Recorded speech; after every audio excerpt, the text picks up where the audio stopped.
I fell pregnant with Reece when I was very young. I was only 16 when I fell pregnant, and I had him when I was 17. We were just a normal family. You know, I was a stay-at-home mum for a while. He probably started smoking weed at about 15.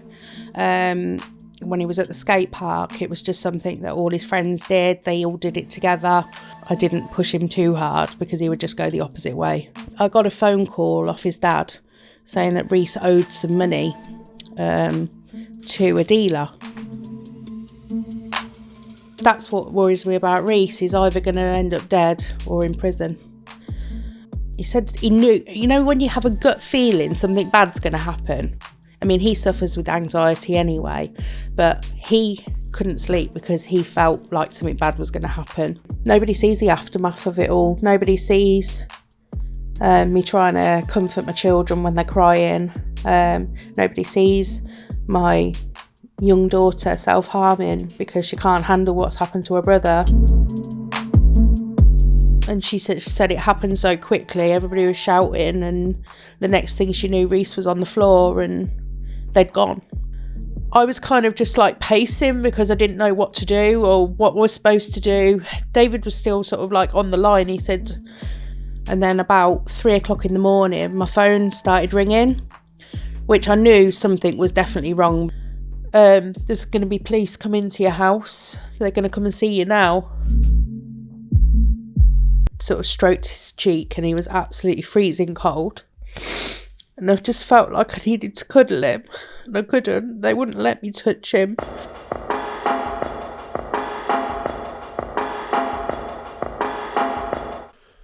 So, you may have seen our podcast with Paul Stansby.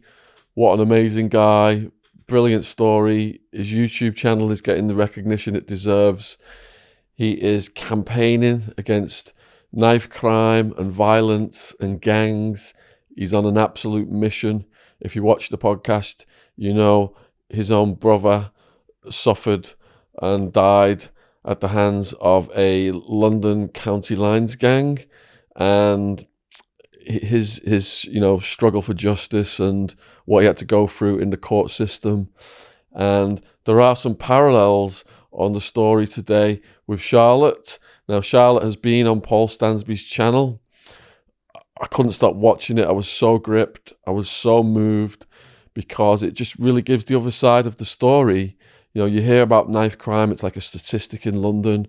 You hear about the gangs and the drug gangs. And personally, all my research has led me to believe this is a function of government policy, and a lot of this violence and crime wouldn't be happening if changes were made.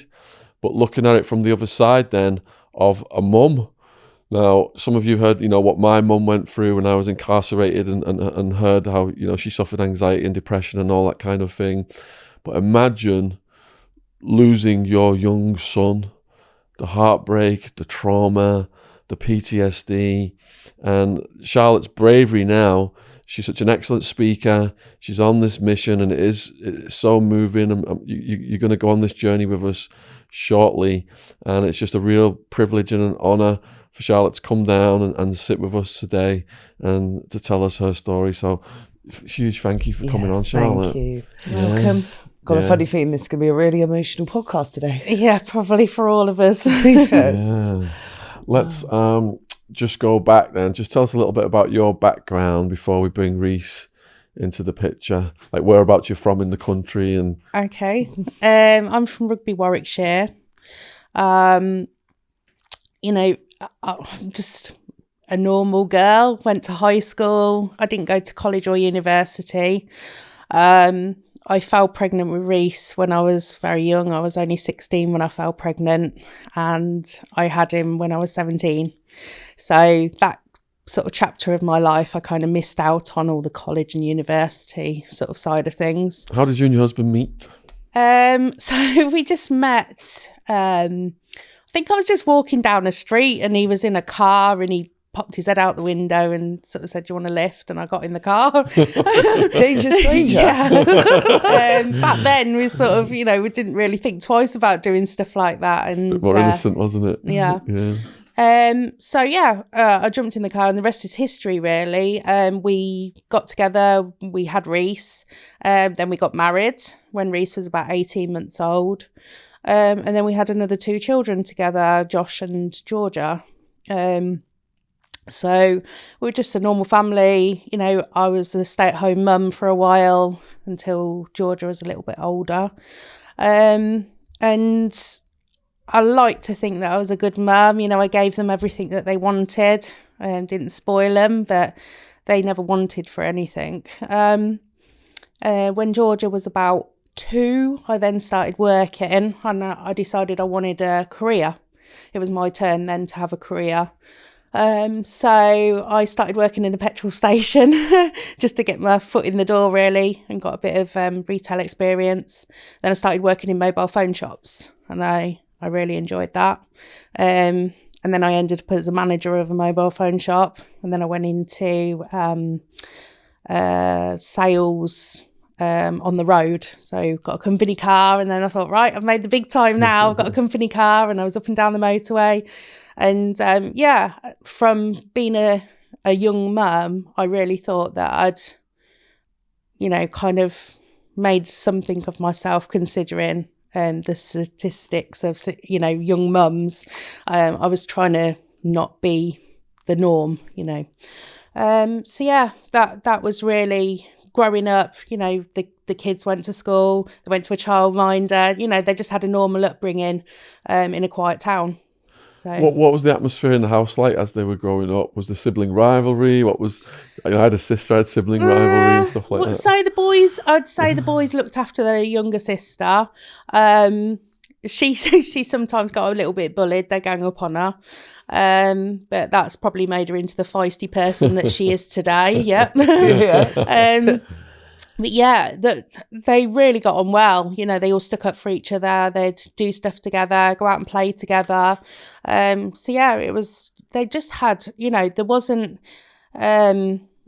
rough where we lived or anything like that. You know, I could let them out and not have to worry, really, back then. They'd go out to play, come home when the dinner's ready. And what was your relationship like with your husband?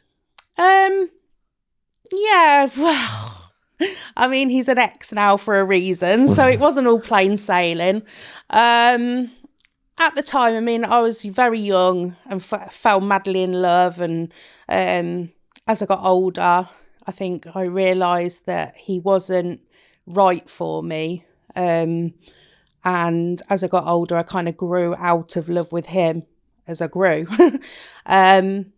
And when I was about 30, it was sort of got to the end of the road. So, I mean, I gave it a good go, and I decided it was time for us to part. And Reece was about 13 when that happened. We'd actually split up about 6 months before that. I'd moved into a flat with the kids, and my ex-husband had moved into a bedsit, and we separated, and then we decided to give it another go. That lasted 2 months. We actually moved to a nearby town, Daventry, just to try a fresh start and just see if that helped. But it didn't. It was just the same, and I think we were just sort of clinging on to the hope that we'd be able to make it work, and we couldn't. And it wasn't fair on the kids. So we parted ways, which was a shame, really, because the kids had just just started new schools and made new friends, and it was a new area. But yeah, that was. So the kids staying with you then, and going back and forth visiting him, and no. So what we decided to do, I asked the boys. I decided I was moving up to Yorkshire. I'd actually met somebody new. I was moving up to Yorkshire, and I spoke to the boys, and I said, you know, I'm moving. You're going to come with me, aren't you? And we're like, Mum, we've just moved here. I've made new friends. I don't really want to go and have to do all that all over again. You know, I've only been here 2 months. So I decided at that point to let the boys stay with the dad. I didn't have any concerns. He was a good dad, you know, and I knew that he'd do the best for them.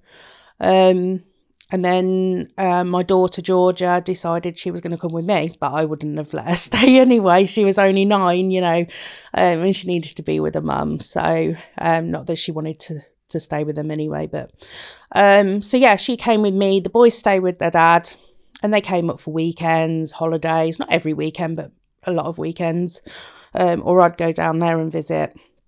And yeah, they'd come and stay school holidays for like a week, 2 weeks, sometimes more if it was a 6 weeks holiday.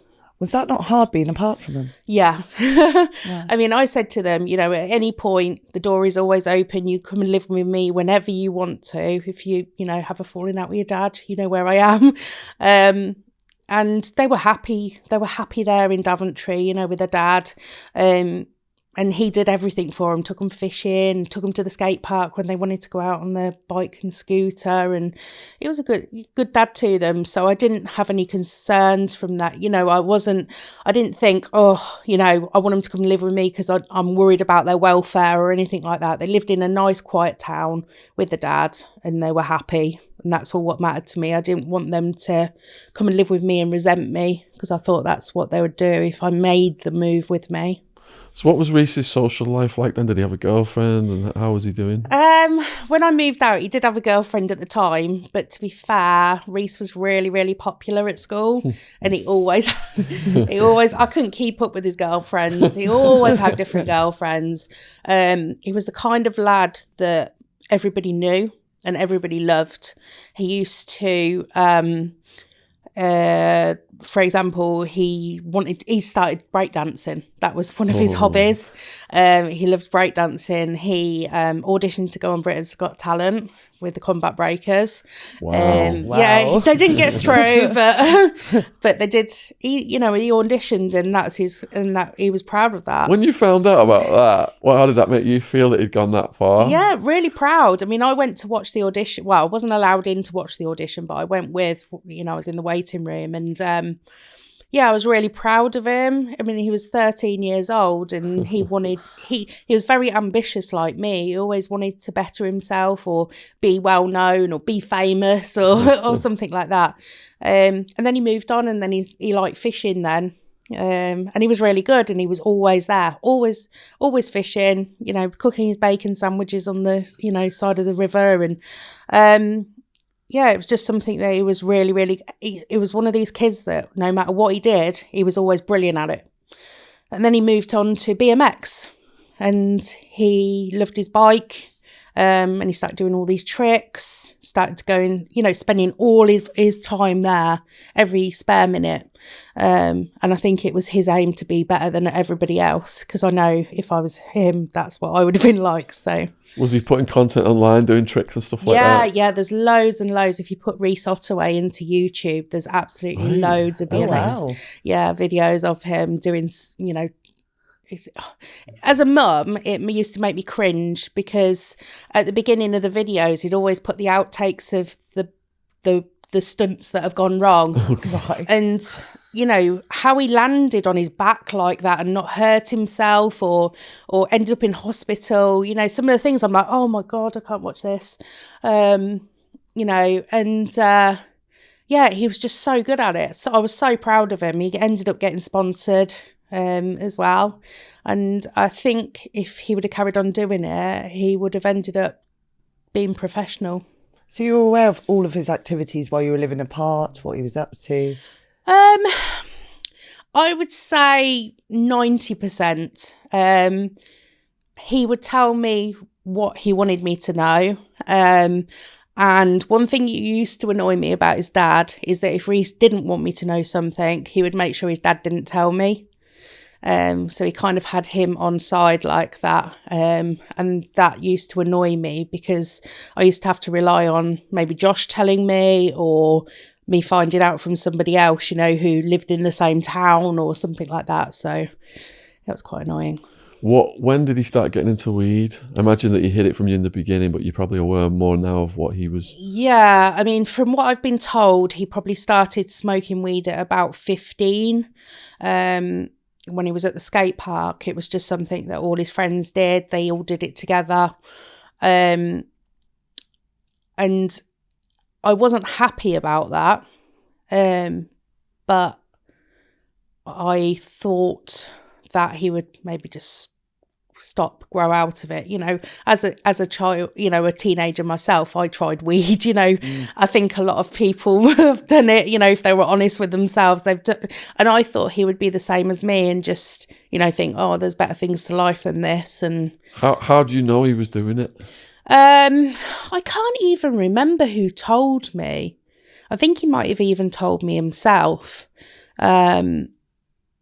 Or I might have smelt it on him, actually. I was going to say. Yeah, I think I smelt it on him. And that's how I found out, yeah. So you didn't, at that point, have a conversation with him? You just thought he was just going through a thing that he would drop? Boys will be boys. I did mention it to him, and said, how are you going to afford this? You're not going to really be able to sustain smoking weed. Where are you going to get your money from? You haven't got a job or anything like that. But he was the kind of lad that if you told them not to do something, they would make sure that they did it. So I was, making sure that I didn't push him too hard, because he would just go the opposite way. Of course. What were the first signs that it was becoming problematic? See, I didn't know about anything really that was happening until I would say about 2015. I was told that Reece owed, I got a phone call off his dad saying that Reece owed some money to a dealer. And at that point I had my own business, and he asked me if I would be willing to pay the dealer to get Reece out of the trouble. I was in the position to pay it, so I said, okay, I'll pay, but in return I would like Reece to come and live with me. I want him to stop what he's doing, and he can pay me back. When he's working for me, he can pay me back. So we agreed to do that. At this point, Georgia decided she wanted to live with her dad. So we kind of did a swap. Georgia went to live with her dad for a while, and Reece moved into Georgia's room. So they kind of just completely swapped. And it was all working great for a while. Reece was coming into work every day. I even worked it so that he only had to work in the morning, so he could still go to the skate park in the afternoon. And he was earning a good wage. And for me, it was a family business, and I thought that maybe he could take over one day, or just start at the bottom and work his way up. And what was the business?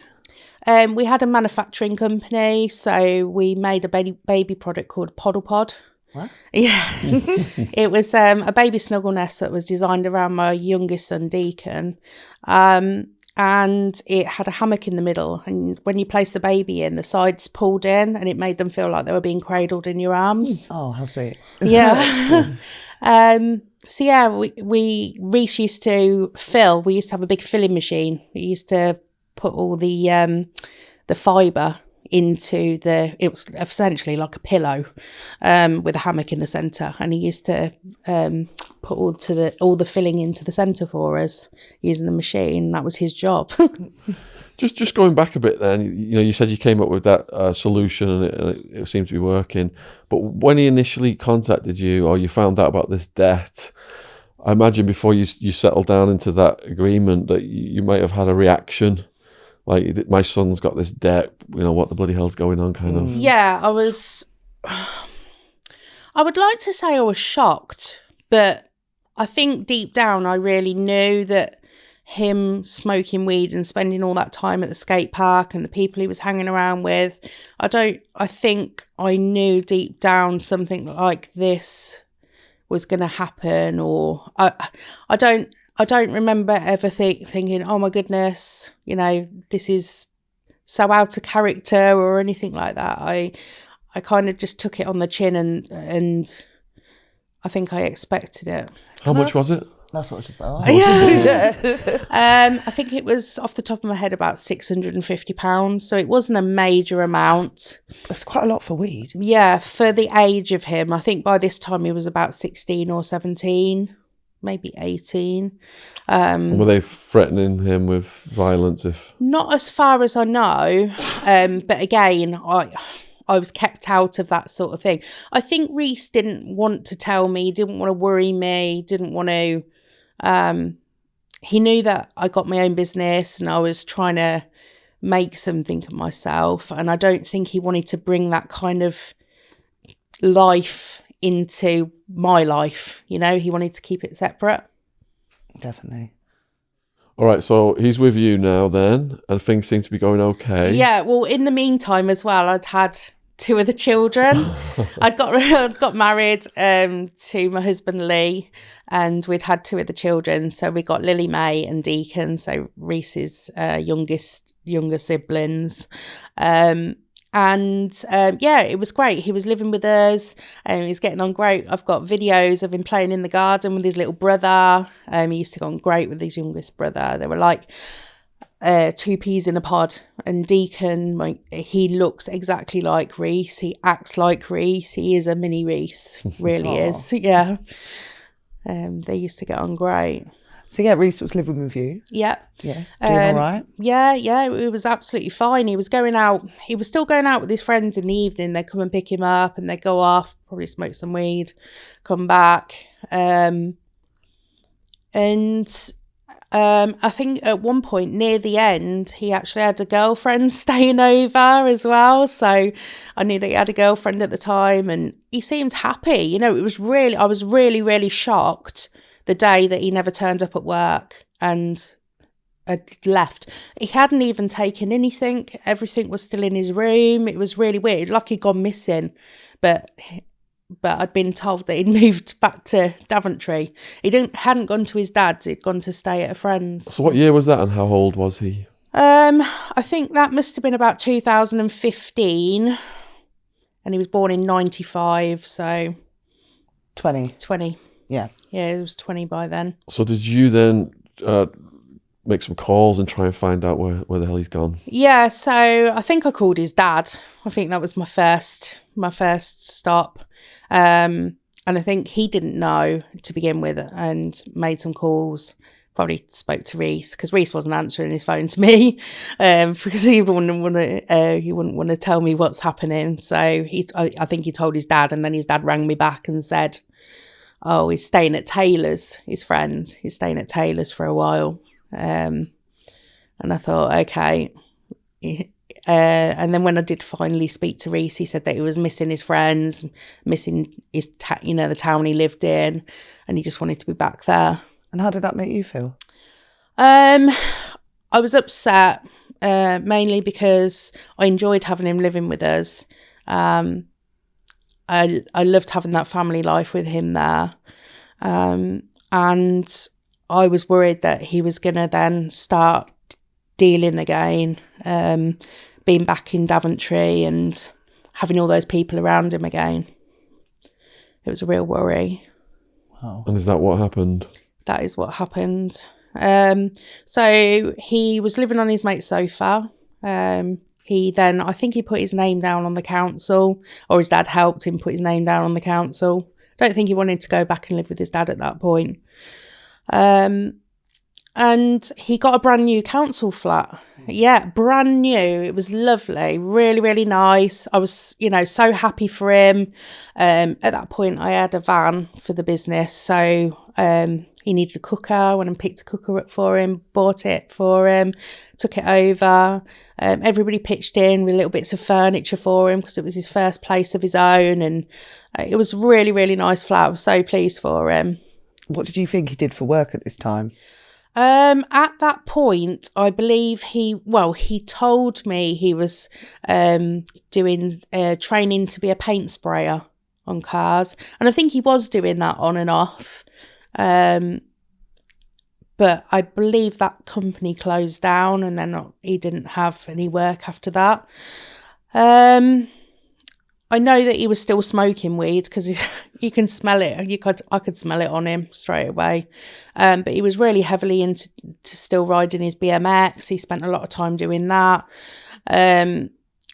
And I think he was just doing some bits and bobs, jobs for people, anything he could to earn a bit of money. He didn't want to work with me, that was for sure. And yeah, he was living in the flat. I was really happy for him. And then I found out after it had happened, probably 2 or 3 weeks after it had happened, that he'd been raided there. So then I found out he was dealing again. How did you find out? I think again it might have been his dad. I never find out at the time when these incidents happen. It's normally afterwards. I'm normally quite I'm a bit like a bulldog, like if when I'm told, I kind of sort of like just fly off the deep end, and I sort of like, barking, so I think they put off telling me these things so that I don't lose my head.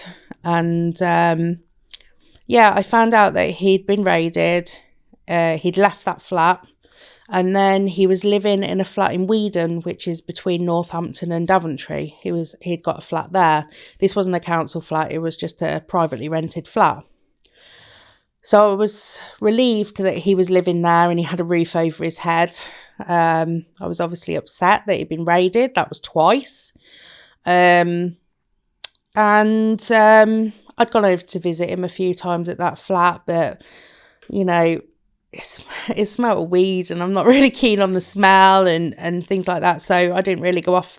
I never took the younger children over to visit him. I'd just wait for him to come and see us. And he had a girlfriend, a long-term girlfriend then, and he used to spend a lot of time with her, and they go on holidays, and he seemed to be having a good life, and he seemed happy, and she was a really nice girl as well. She had a good job, and I thought, right, maybe this might sort him out. So I wasn't as worried about him at that time. How did you think he was funding that lifestyle? I thought maybe that his girlfriend was, putting money towards it. I also thought that at the time he told me that he started buying and selling cars. So he was buying them cheaper and then selling them on and things like that. He'd always have something for sale, like a TV or an Xbox. And I thought that he was kind of like buying things cheap and then selling them on, a bit of a wheeler dealer. And that would make sense because, like I say, he's quite ambitious and likes to make money. And I thought that between him and his girlfriend, I thought that's how they were sort of making their money. I thought that him moving to Weedon, again, fresh start, I thought he'd sorted himself out. I knew he was still smoking weed because, like I said, I could smell it on him.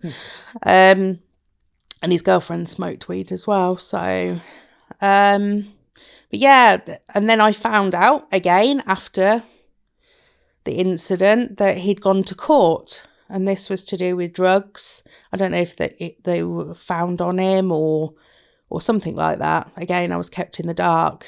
And he had to go on he had to be like clean. He didn't, know to have a test within so long, and he had to be out of his bloodstream. So he stopped smoking weed for a while, and it was great. But then when he'd gone back to court and he got all clear, he then started smoking weed again. So it was back to square one. Then I found out that he'd gone to court again. I think it was something to do with an altercation in a nightclub. Somebody had grabbed his girlfriend or something like that, and he'd gone to protect her, and there was an altercation. And he'd gone to court, and he'd been given community service. Again, I found out this way after it had happened. In fact, I think I found out after he'd not gone to his community service, and then he was wanted by the police. Oops. Yes. And I found that out because he had to leave his flat in Weedon, and he had nowhere to live. So he started sofa surfing or booking hotels just for the night or 2 nights, and then moving to a different hotel, just cheap rooms, just moved around. Was his girlfriend still with him at this point? I think they'd just split up. at this point. And I don't know if that's what made him go off the rails again, or because it seemed to all sort of happen around that time that he'd not gone to his community service. So that'd probably fit in quite well. Although, like everything else, I don't really know the truth about his reasons for doing stuff. But yeah, he started sofa surfing, moving around. And then one day I saw on my Facebook newsfeed, it came up with a mugshot of Reece. Oh, no. Yeah, and it said he was wanted for breaking his his community service conditions or something like that. And I only saw it as well because one of my friends had shared it. But that friend didn't realise, because we have different surnames, that Reece was my son. And I just remember thinking, oh, Lord, everybody's seeing this, all my friends. I had the business. I was worried that, this was going to interfere with that and people would, I was trying to build a life for us all, a really good life. And I was worried that people would associate that side. Did anyone contact you? No, luckily nobody did. And I think that helped because we had different surnames. Nobody really knew that I was Reece's mum. He kept me out of things. He didn't really introduce me to people. He didn't, the only people I really met is these very close school friends and his girlfriends, really. Other than that, I never went to visit him or anything like that. I stayed away. Didn't even know the police did that. So they put people's mugshots on Facebook and circulate them and say, have you seen this person? Yeah. Northamptonshire police. And then the public circulate them and they try and catch I've still them. got the picture now. So I text Reece that day saying, are you okay? Are you okay? He said, of course I'm okay. Don't worry about me, Mum. Did he know his mugshot was on Facebook? Yeah. He actually got, and now I found out that he'd been wanted for about 2 years. What? Yeah, it was about 2 years or something like that, a really long time. And he got the nickname Reece Gotaway instead of Reece Ottaway, because he'd been wanted for ages and the police hadn't found him. For somebody who was so well known in that area. And you don't know what he was wanted for? No, it was just he hadn't gone to his community service or something like that. It was just something really minor. I have got the screenshot of it. I should have a look. I'm sure it says community service, breaking his community service order or something like that. But yeah, it was just horrible. And I texted him and he said, don't worry about me, Mum. And I said, oh, well, of course I'm going to worry about you. You're still my baby boy, no matter how old you are. And that was about a month before he died. Oh. Yeah. What was the next major sign of trouble? The next major sign of trouble after that. The next sign of trouble would be, so in the meantime, Georgia had fallen pregnant. She was due to have a baby she'd literally just told me, actually. And in the January, we were having a gender reveal meal. So we were going to find out if she was having a boy or a girl. And it was the Tuesday night. And at this point, me and my ex-husband, David, we were okay, but I didn't want to spend any time with him if I didn't have to. And at this point of this meal, we all had to get together. There was no choice. I had to sit in the same room as him. I think he felt the same. And when we went to Harvester, and when we were there, he sat on his own. David did. Just sat on his own. Reece came with his girlfriend, his new girlfriend, and everybody was there, the whole family. And Georgia announced she was having a boy. And Reece didn't stay. He kind of seemed moody. I don't know, like worried about something. I'm not actually sure to this day what was the problem. But he came over to me and said, I'm going, Mum. I'll come over and see you on Thursday. So that was 2 days' time. And I said, okay then. And he bent over, gave me a hug, said, love you. I said, love you. And off he went. And at the time I thought maybe he felt sorry for his dad, because we were all there as a family. I had my friends and everybody was there, and his dad just sat on his own. And I don't know if he felt sorry for his dad. But then I since found out, this was after he died, that night he was supposed to get some, like a reload, they call it. And I only found out this after. And he was supposed to, and it hadn't happened that night. So my, I can't remember who told me, somebody told me that he was supposed to be getting it that night and it hadn't happened. So that might have been the reason that he was the way he was. Just let's clarify that for the audience then. He was expecting a shipment of product he could weed. Dispense. Weed, yeah. I mean, that's only hearsay. That's what I was told. Okay. I always assumed it was because of his dad, that he felt awkward, that his dad was over there, I was over there, he didn't know who to go to, sort of thing. And it put him in a bit of a position. So I didn't know if that was the reason. And I still don't know to this day what the reason is. But so yeah, that was the last time I saw him. On Thursday night, he never turned up. But that wasn't unusual for Reece. He was one of these people who'd say, oh, I'll see you on Tuesday, and then you'd see him Thursday, or you'd see him the next week. He was always really busy. He had loads of friends, and he was always out clubbing or raves, or, he was always busy doing something. What was his new girlfriend like? I'd only met her, so he used to come round every Sunday normally. That was the normal day that he'd come round, Sunday evening, and we get a takeaway. And she'd probably come round 4 or 5 times with him. Her name was Katie. I didn't really have an opinion on her. She seemed nice enough, and she sort of spoke nicely to us and the kids, and she seemed nice enough. But I know that she smoked weed and stuff with Reece. At this point, I know that he'd moved to Northampton as well. He'd moved in with a lad who had just got a flat. The lad didn't have any furniture. He hadn't actually moved in because he didn't know. He was kind of struggling on his own. He didn't have anything.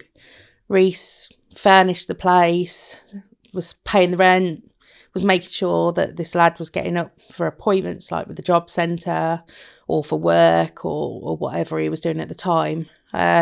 Reece was a real foodie. He loved concoctions of different food, real sort of real.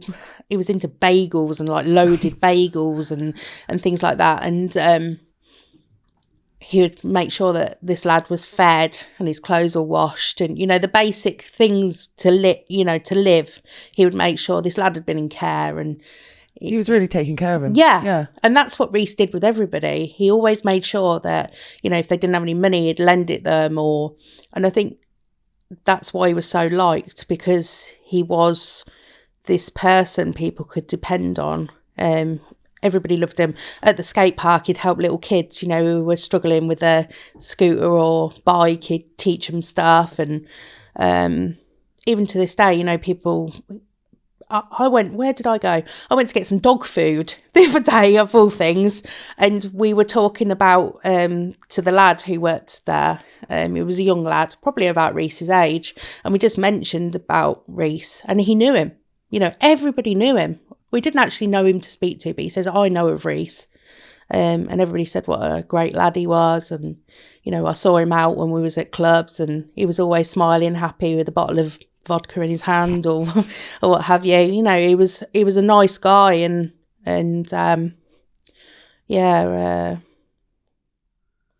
So he didn't turn up on the Thursday? No.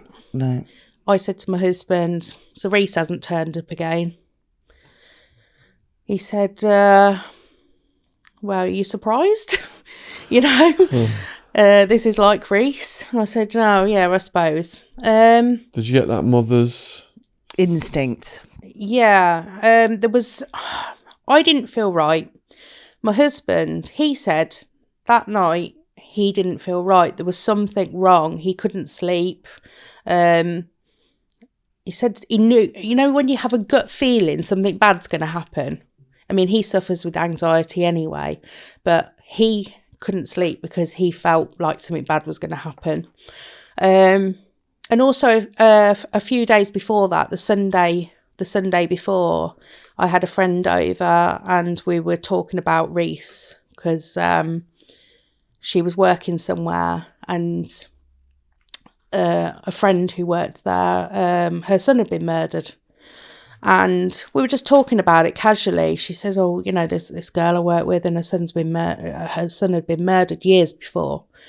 And I just said to her casually, that's what worries me about Reece. He's either going to end up dead or in prison. And I'd said it quite a few times.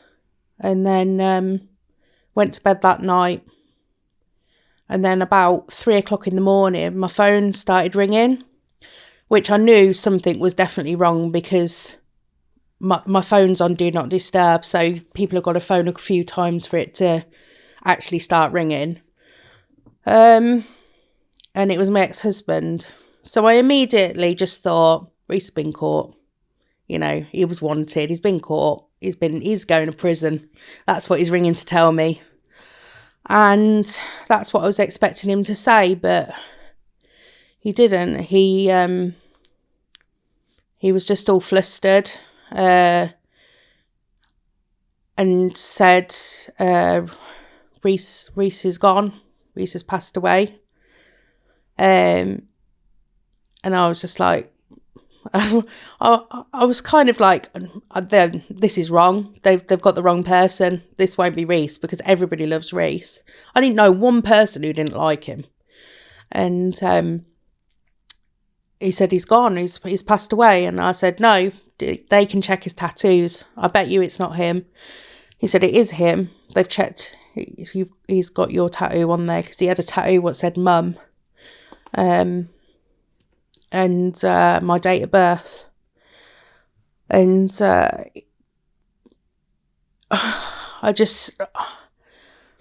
it's kind of like a blur, but I just remember just started screaming, no, he's my baby boy. It's not my baby boy. And then my husband sort of sat up and he said, what? And he just sort of jumped to the end of the bed and he sort of, because I was just screaming down the phone at my ex-husband. And I hadn't told him, my husband, what was going on. I was just saying, not my baby boy. He didn't know. He didn't know if Reece had been in a car crash or what had happened, And I just remember just running through the house to Georgia's bedroom because she was living with me and banging on a door because the door was locked. I was just banging and banging and banging, Georgia. And she came to the door and I just threw myself at her. And I said, Reece is dead. Straight away. I didn't even break it to her nicely or, as nice as I could. I just threw myself at her and... What was her reaction? Disbelief. I feel so bad because she was pregnant at the time, and it must have been awful for her, because she's expecting this baby. She's all full of joy, she just found out she's having a boy, and then suddenly she finds out that her brother's dead. She was just screaming as well, so we were both just holding each other and crying, and then Lily, she was 9 at the time, she woke up and she said, "What's happening, Mum? What's wrong?" And I just blurted it out to her, which again now I think, why did I do that? She was 9 years old, You're in shock. And I just shouted, "Reece is dead," and she just suddenly started crying and screaming, and she was She didn't know what to do with herself either. I was kind of just like pacing because I didn't know what to do or what we're supposed to do. David was still sort of like on the line. He said, there's going to be police come into your house. They're going to come and see you now. Because I didn't know at that time what had happened. Had been shot, had he been stabbed, what had happened. I didn't know. Hope you're enjoying the podcast. Here's a quick word from our sponsor. Know what that sound means? It's more sales being racked up on Shopify. What do you think of Shopify, Jen? I absolutely love Shopify, the all-in-one commerce platform to sell, grow, and make money for your business. Have you used it to boost your business? 100%, yeah. So Shopify makes it simple for anyone to sell from anywhere in the world. From creating your online shop in your own look, to finding new customers, to scaling your burning idea. You can do it all from one place.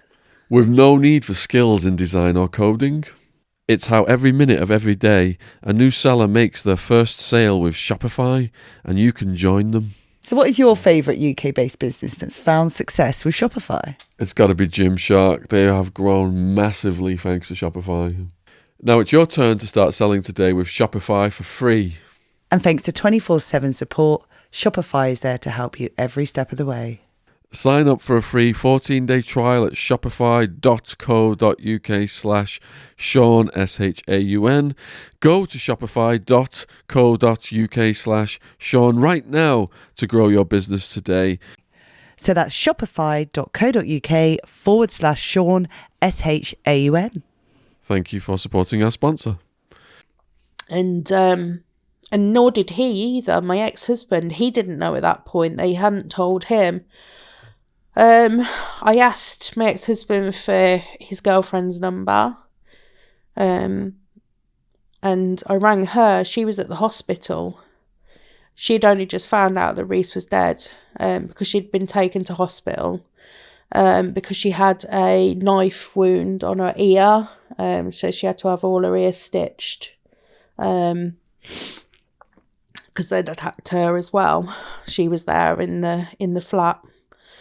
I didn't know what had happened at this point. She said that there was banging on the door, like somebody was trying to kick the door in. And she said the next thing she knew, it was dark. She couldn't see properly. But there was just people in the room. She didn't even know how many. She couldn't tell. And she said it happened so quickly. Everybody was shouting, and the next thing she knew, Reece was on the floor, and they'd gone. Because he was asleep. They were asleep, weren't they? They were asleep. Yeah, it was just gone 1 o'clock in the morning. They'd been to KFC, probably had a smoke and gone to sleep. I think they'd been playing Xbox. The Xbox was still on, just on the screen. They also had a friend staying over. He was asleep on the sofa. The lad whose flat it was, he was asleep in the bedroom. There was another lad staying over as well. I think the lad who had the flat and the other lad, they'd gone off to the pub just before this had happened and then come back, and it happened probably about an hour later. The other three, so Reece, his girlfriend and their friend, they'd gone to KFC and come back, played a bit of Xbox, had a smoke, gone to sleep. The lads had come back from the pub. They'd come into the living room. They were all asleep. Reece, Katie and Lewis. And they got a phone charger, gone back into the other room. Next thing they knew, the door was being kicked in. The lads who were in the other room, they thought, oh, it must be police. And pushed drawers against their door and barricaded it so they couldn't get in. But they didn't go in that room. They went straight into the other room where Reece, his girlfriend, and their friend were. And his girlfriend said that it just happened so quick. She just said everybody was shouting and screaming. She got attacked. And the next thing she knew, Reece was on the floor and they were gone. It literally happened within 2.5 minutes. They were gone. So they obviously knew what they were going to do, and they knew who they were targeting. Yeah. Yeah. I found out that the reason that they attacked him is because they thought that he was going to get drugs that night on the Thursday, which so happened to be the night he was coming to see me. So I think he was supposed to be doing the two. For some reason, he didn't get the drugs. He'd paid for the drugs, but he didn't get them. And then he didn't come to see me. He'd gone home, and that's when they attacked him. He didn't have what they wanted. But I think in 2.5 minutes, they must have had a plan in place that if he didn't have something that they wanted, then they were going to kill him.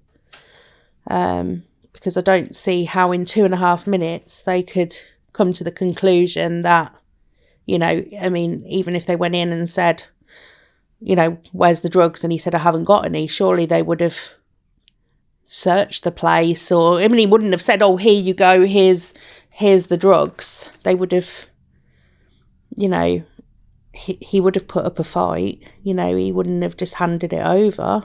No. So I think they must have had a plan in place to, you know, he hasn't got it, we'll kill him. They must have done. I don't see how in that short space of time it could have ended up the way it did, especially when you go in there with machetes, you know, Rambo knives and things like that. I don't see how it could go any other way. You can't threaten somebody with a machete, you know, without using it, really. You know, if that person sort of comes back at you and says, well, no, you're not having what I've got, then they're going to use it, aren't they? So the calls come in then.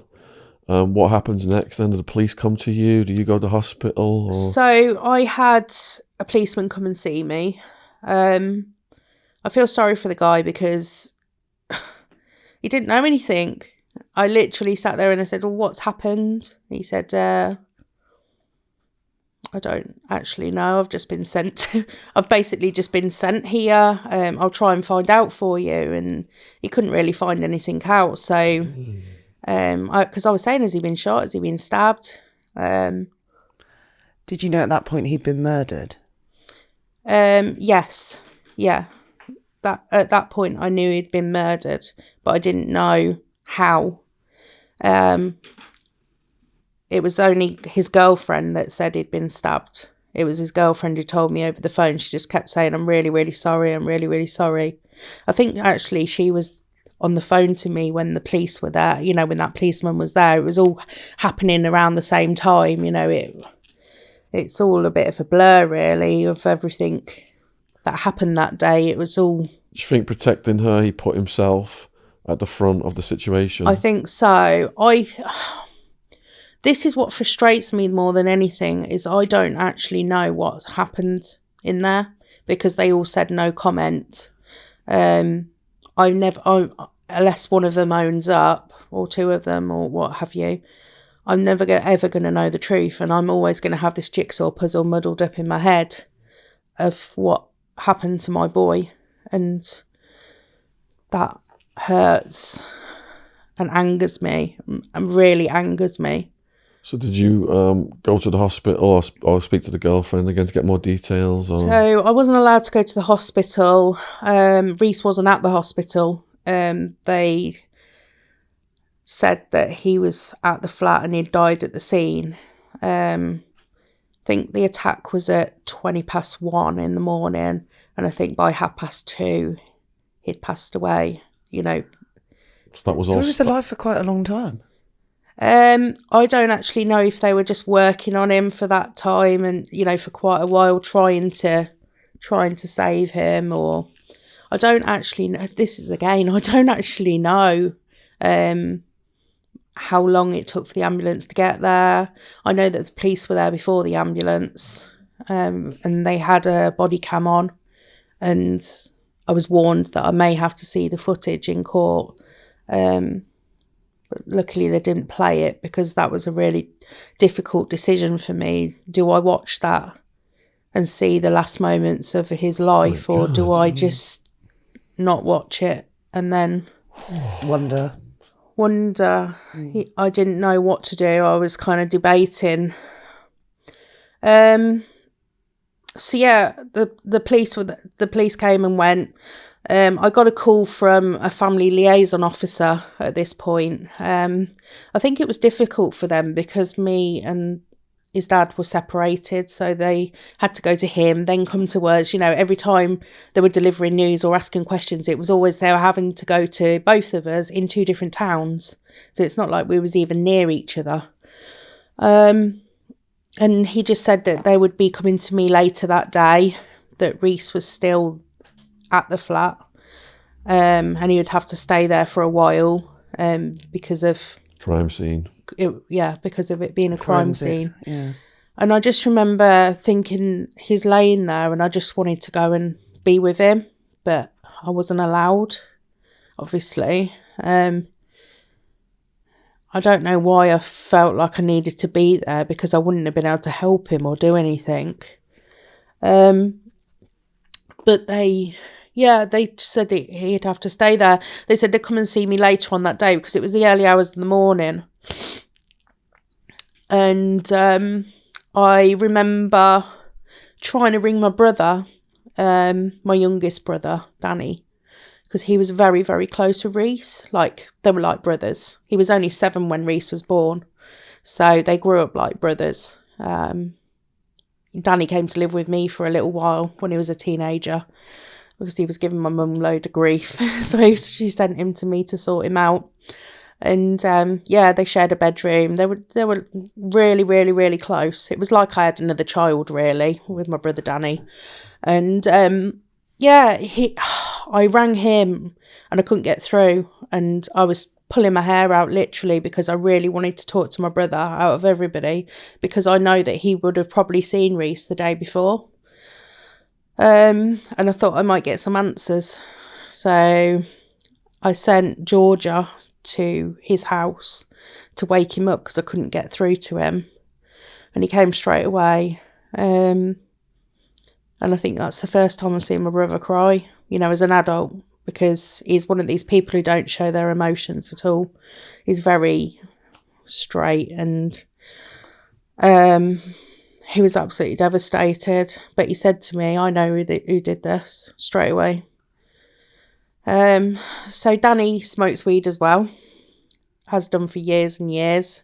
Again, he knows that I hate it, and he doesn't care, because he's just like me, and whatever if somebody tells me I can't do something, I'll just keep doing it. And I was kind of happy that Danny was looking out for Reece and vice versa. They were together a lot, and Danny used to go round to the flat. I never went to that flat. I didn't know where it was or who was living with. I didn't know anything. Reece just kept me completely in the dark for everything, but Danny knew a lot, and he said, I know who did this, and gave me names straight away. And I said, well, how do you know it's that person?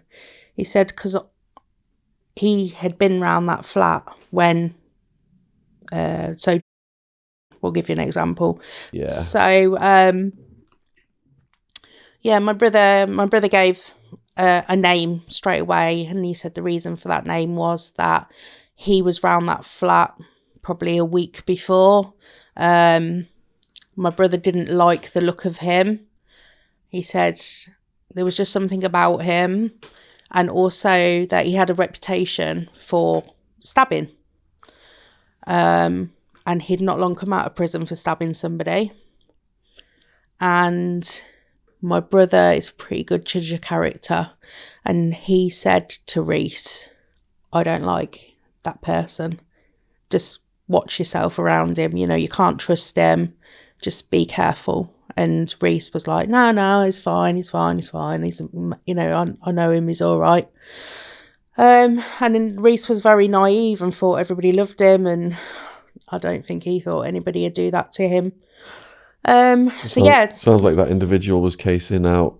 Yeah, that's exactly what Danny said. He was checking the place out, where Reece kept stuff and things like that.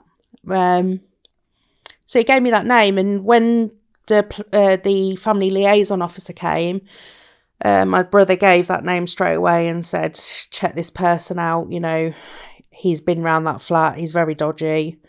He's got a reputation. Please just check that person.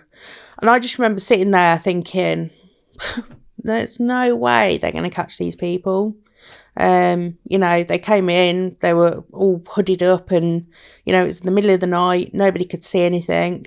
Was there any outdoor camera footage or street camera footage? Yeah, so we found out when we went to court. We didn't find this out till way later, that the corner shop actually caught them parking up, getting out the car, going into the block of flats, and then coming back out again. So they knew the time frame that they were there. And I suppose in between that, they figured out, where their mobile phone signal was and things like that. So there was loads and loads of evidence against them. The police were absolutely brilliant. They caught them, in different locations afterwards, walking. One of them actually, I found out, was stabbed there. They tried to say that it was Reece that did it. However, there was no knife there with Reece's prints on, or Rhys was asleep. He was in a t-shirt and boxer shorts, You said there was another lad with him in that room. Yeah. What happened to him? This is another thing that makes me angry. That lad was asleep on the sofa and said that he slept through it, and he pulled the covers over his head. I don't believe that for a second, because there was a glass table in the living room and Reece crashed through that table and smashed it right next to him. And I don't believe for 1 second that he slept through it. That doesn't make sense. So he didn't get harmed. He was fine. He was absolutely fine. Do you think he was in on it? No. I don't believe he was in on it, because he didn't know the people that actually did it, and there was no text messages, there was no evidence to suggest that he'd messaged any of them or anything like that. So he might have been playing dead, hoping that they didn't see him. Yeah. I think it was what's the expression? Fight or flight. Yes. Yeah. I think it was that, and I think he just froze and he just didn't know what to do. I know 1,000,000% that if the tables were turned and it was Reece asleep on that sofa, Reece would have got up and helped him, because that's the kind of person Reece is. And I'm angry because I think that if he got up and helped Reece, maybe they both might have got hurt, but maybe Reece might have lived as well. But I guess we'll never know that. And did you speak to his girlfriend about that? Yeah. She was angry as well at the time, the same as me. I kind of had it in for this lad then, that was it. I mean, even to this day, I've not been able to speak to him out of everybody. The other two lads in the other room, they thought it was police. They're on the other side of the door. They don't know what's going on that other side. There was 2 minutes. It's not a long time to sort of think what's happening. By the time they'd come out, they'd gone, The one that was in the room, I just think, for me, it was unforgivable. And I don't think I'll ever get over that. However, Reece's dad, he's forgiven him, and Reece's brother Josh, he's forgiven him. So it makes me angry that they've done that. I don't know if it's just me who, I need somebody to blame. I don't know if it's my problem and everybody else is sort of getting over it. Not getting over it, but finding a way to come to terms with it. And I can't seem to do that at the moment. What else happened in the first 24 hours? So the family liaison came, asked me absolutely loads of questions about, what kind of person Reece was. And I was completely honest. I didn't try and cover up anything. I told them everything that I knew, as what I've told you wasn't a lot. I was quite in the dark about a lot of stuff, but I did tell them everything that I did know. I wasn't trying to hide anything from them because I just wanted the people caught who did this to him. And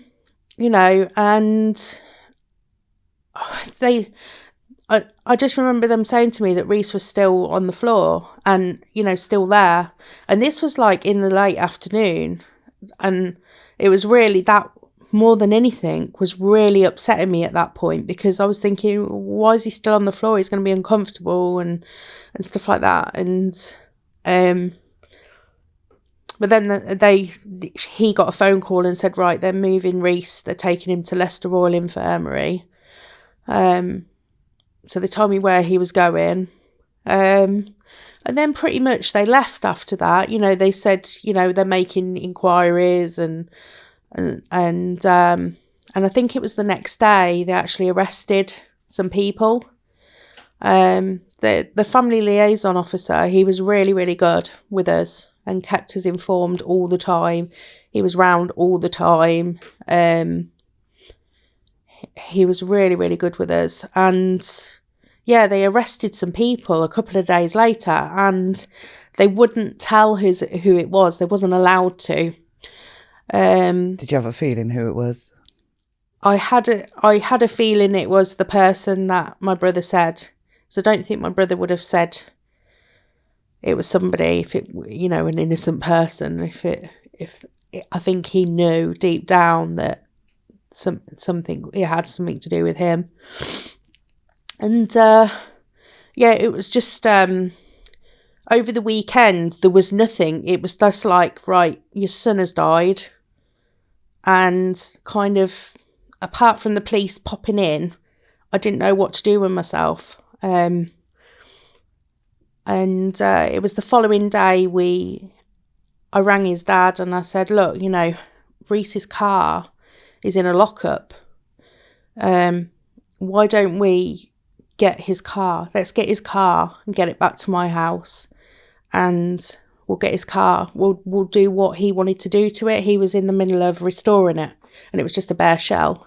And I said, like, let's do that. That would keep us busy, And then we arranged like a memorial where we let off balloons at the skate park, and we're just trying to keep ourselves busy at that point because the police couldn't tell us anything, or we couldn't do anything. We couldn't see him at that point. There was nothing we could do, and we needed to do something because it was driving us absolutely mad. So we went and got his car. That came back to mine, and that was kind of nice for me because I could just go and sit in the garage with his car. It was just a bare shell, but I felt like he loved his car and that's where he'd be, maybe. And I just could sit on the steps in my garage and just sit with his car, and that was nice. And we did the memorial, and then it got to the Monday, and that was a significant day for me because I had to make the decision on whether I was going to go and see Reece. They said, do you want to, because his dad was going to go and see him, so either of us could have identified him. And at first I was like, no, I'm not going to. I don't want to see him like that. I just want to remember him how he is.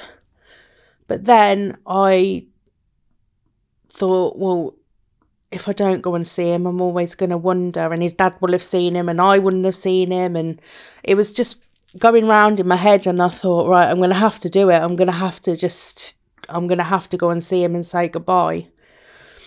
So while we were there, we was in the waiting room. We'd gone over to Leicester Royal Infirmary, and literally while I was in the waiting room, the police said they'd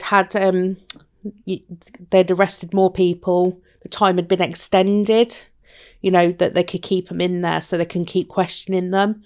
So I had my hopes up then. Look, this is getting, serious now. They've got 4 people at this point. And I was just thinking, right, we're going to get justice now. We're going to get justice. And I thought, well, they wouldn't have given them extra time if, they didn't have reason to. And that was just before we were going into Reece, and it gave me a little bit of hope that we were going to get this justice. And then we went in, and I've never had to do anything like this with, I've never been to funerals, or I think I've been to one funeral, and it was my granddad, you know. And I went in and he was completely covered up apart from his face, like up to here. He had like a sheet over him. And they said that we couldn't hold his hand or anything like that because he had all wounds on his, slashes on his hands and his feet. And we couldn't, it was evidence basically, and we wasn't allowed to touch it. And so we just had his face, and he looked, I keep saying he looked poorly. He didn't look peaceful or anything like that. He kind of, I don't know, he just had like a little nick under his nose, and he looked pale and poorly, and like something was, you could tell something was wrong. Obviously something was wrong because he wasn't alive, but I can't even explain to you. I still can see the how he looked, and he wasn't Reece. And I was scared to touch him, but I sort of stroked his cheek, and he was absolutely freezing cold. And I just felt like I needed to cuddle him, and I couldn't. They wouldn't let me touch him. I was just allowed to sort of touch his face. I wasn't allowed to. I said I had to be careful because he was evidence. And we got about 10 minutes. That's all we was allowed. And it's kind of like, you'd think that was like a personal time. You want to be alone, but you're not allowed. I suppose if he would have died of an illness or something like that, I would have been allowed time alone with him to say my goodbyes. But I wasn't allowed because they had to make sure I wasn't touching him. So there was me, my husband, my daughter, my brother, my other son, Josh. He couldn't face it. He said he didn't want to see him like that. And then my youngest two, I didn't let them come. My daughter really wanted to go, but I said, you can't go and see him. You can't see him like that. And she was really upset, but I just couldn't let her. So yeah, we got about 10 minutes. It wasn't private. It was horrible. It was really sort of... It's not like you get your chance to say goodbye properly. No. And then that was it. They sort of like, time's up. And then we got asked the question outside if that was him. We said it was, and then they asked us if they take parts, they take bits like flesh and stuff. What, like a biopsy? Yeah. And they said, what do they want us to do with it afterwards? And I was like, I don't know. What do people normally do? I don't know. What am I supposed to say to that? Yes, give me a little bit of flesh back. I just said they could dispose of it, but I didn't know. I was flustered because I didn't know what I was supposed to say. What do people normally say in that situation? What decision was I supposed to make? What was the right decision? And then we went home, and the early hours of the next morning, it was about 2:00 in the morning. I said to the family liaison, it doesn't matter what time it is, tell me if they get charged, I want to know straight away. And he rang me about 2:00 in the morning, and he said they've been charged. 4 of them have been charged with murder and conspiracy to rob. I wouldn't say I felt relieved or anything, but I felt like there was a chance we might get justice. So we went to sleep. We went to bed. We went to sleep. Well, tried to sleep. Actually, I did sleep quite well. And I just think it was because I was just mentally and physically exhausted at the end of the day. I just couldn't cope with it all. And the following, they said to me, on the phone, you've got to be at court 9:00 in the morning. You need to be at the magistrate's court because they've got to go to court in the morning. I said, okay. I met him there. And, oh God, we were put into this family room, and I just remember sort of going in there and all these people like staring at us because we were a family going into this room. And at this point, we were then told the names. And one of the names was the person who my brother said it was. My God. One of the other names was somebody my brother had seen there as well. The other two was unknown to my brother. He didn't know who they were. So we went in to the courtroom, and it was just the magistrate's court. I was told that nothing's going to really happen. They'll basically just say, you know, we can't see you here, and you're going to have to go to Crown Court tomorrow. That's basically, but it's just, they said, you don't even have to come. I said, well, I've got to see who these people are who took Reece. So bearing in mind, this was Friday, Saturday, Sunday, Monday, Tuesday. It was 4 days after he died. We're on the Tuesday morning. It's impressive how quick they got them. Yeah. I wasn't expecting it. I was expecting them to get away with it, whoever it was. You know, because you see in the news all the time these people who commit murders and literally get away with it. You know, there's, Madeleine McCann, for example, nobody knows what happened to her. And I thought that was going to be with Reece, the same. Nobody knew what had happened and nobody was going to know.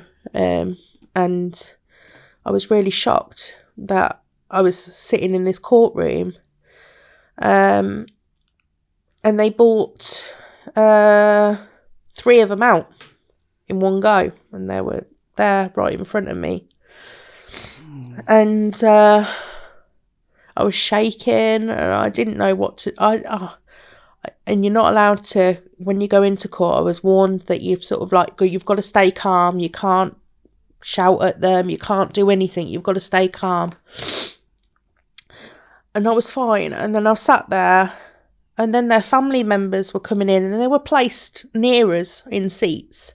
Literally metres away from me was my son's killer's family. And I didn't know what to do with myself. I was just shaking. And so these 3 were basically told they've got to go to Crown Court the next day. And they walked out. They went. Did they look at you? Yeah. Did the family members know who you were? None of them looked at me at this point. None of them knew you were.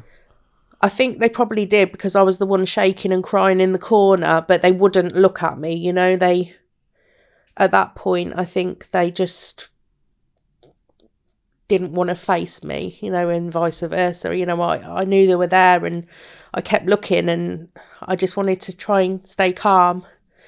So we went out, we were taken back through the waiting, the big main waiting area back into this little family room. And then I was going to have to go back into the courtroom for the final person. And I went back into the courtroom and this final person was there. And there was people there for him.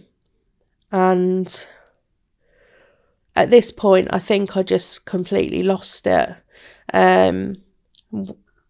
When he'd been taken away, they said Crown Court tomorrow and took him away. And I just remember still sitting there and everybody was looking at me and they were like, Charlotte, come on, we've got to go. And I just sat there and I didn't know what to do because I could feel myself raging inside. And we walked out to go through the main waiting room again. And I caught a glimpse of one of the people who were there, the supporters. And she looked at me and I just dived at her to attack her. I mean, this poor girl, I literally launched myself across this room at her. The family liaison officer got in the middle, so I didn't actually touch her. And my husband literally picked me up and carried me into the waiting room. And I was screaming. I mean, the most I've ever screamed. I was hitting myself. I was punching myself. I just went absolutely mental because I was so frustrated and angry. And was she a girlfriend of one of the perpetrators? she was the best friend. I didn't know at the time. I've since apologised to her for that. She was only a young girl herself, probably about 20. But I think it's because the others didn't have eye contact with me. They sort of kept their heads down. But she actually got contact with my eyes and got the brunt of my anger, the rage that was just built up inside me. I'd been in and out the courtroom a couple of times and I was just shaking. I couldn't control it. I didn't get into any trouble, luckily, but because I didn't actually hit her or push her or anything. But I was in that family room. People outside must have just thought, oh my God, because I was just screaming and hitting. I was kicking the wall. I was kicking myself. I was literally going absolutely mental. And then the next day we had to go through it all again in Crown Court. Were you surprised when you saw them by their age or anything like that? Not really. Do you know what? When I saw them, they looked really what I expected them to look like, How old were they? I think they ranged between 18, 19 and 22, I think was the oldest by the time they'd been sentenced. So young. Yeah, I think the oldest at the time they'd done it is about 21. So they were young, yeah. And they just looked and dressed and everything, really, the way I expected them to. I mean, I was staring at them and they just didn't look at me. Did they look at you the next day?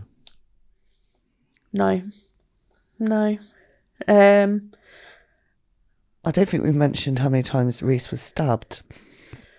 So the family liaison had to come to us with the pathology report. He said, it's best I tell you this rather than you hear it in court.